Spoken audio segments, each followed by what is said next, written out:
So we had this Georgia-Florida game.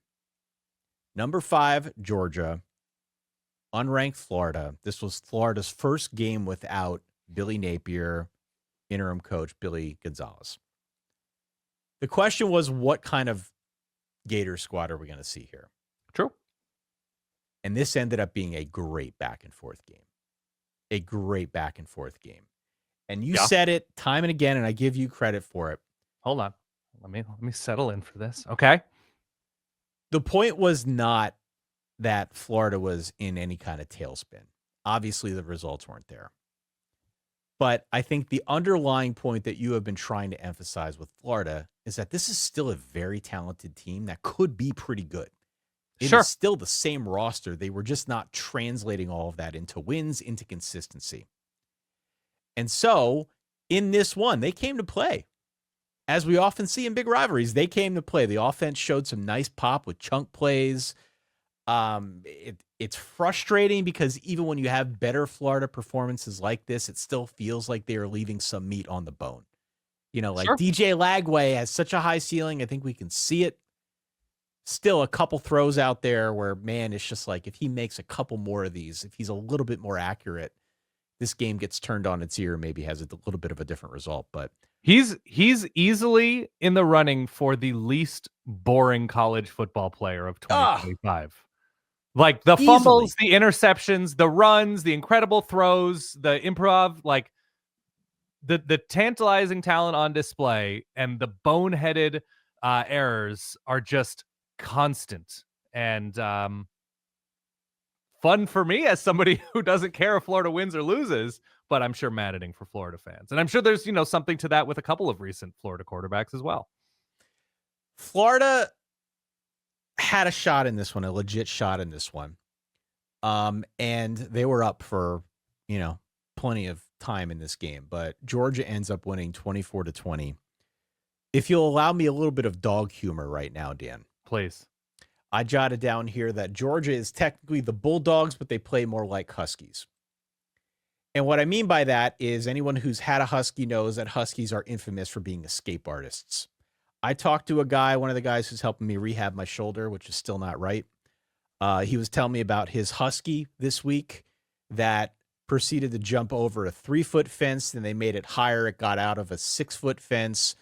Then they sort of tried to put stuff in front of it so it couldn't jump over it, at which point the dog dug under it. They're just very good at being escape artists. Sweet dogs, but very good at getting out of confined spaces. And it really feels like that is Georgia.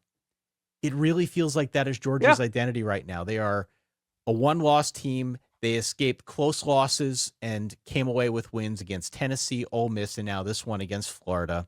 Again, to your point of winning being a skill, Georgia has that. It's not always pretty, but they have that, and they have a quarterback in Gunnar Stockton who just finds a way. They've got a receiver, a transfer receiver in Zachariah Branch, who is kind of growing into this and finding ways to come up big in key spots. They're not perfect. Nobody in the SEC is perfect. Nobody in college football is perfect, maybe outside of Ohio State or Indiana. Right. But they're finding ways to get the job done against good teams. And I don't really know how else to frame it other than to say that Georgia's going to be a tough out and they are playing like Huskies.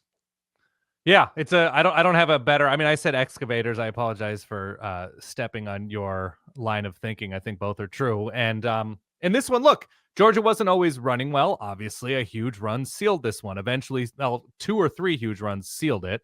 There was a pretty big mental error late for Florida with that penalty, the jumping off sides. But the way Georgia plays, and Gunnar Stockton wasn't perfect, but he made some damn good throws.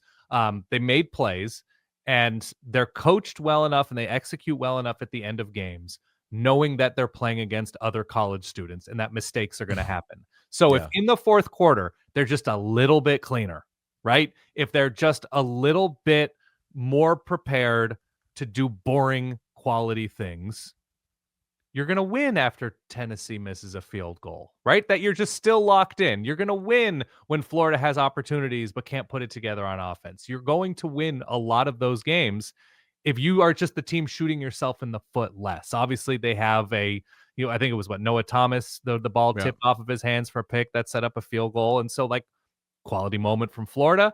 But Florida also needed the huge pass to Trey Wilson, and then they needed the pass that looked like it may have been caught after the DJ Lagway scramble That's and right. heave downfield, that maybe arms were scooped under a ball, but you couldn't really tell, and it was reviewed, and there was no that's what Florida needed to win this game, whereas Georgia didn't need those kind of plays.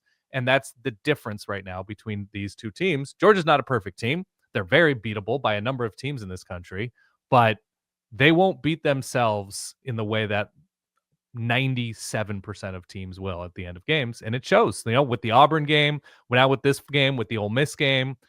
It's just, look, the Bama game didn't work out, but Bama's also happens to be of that caliber.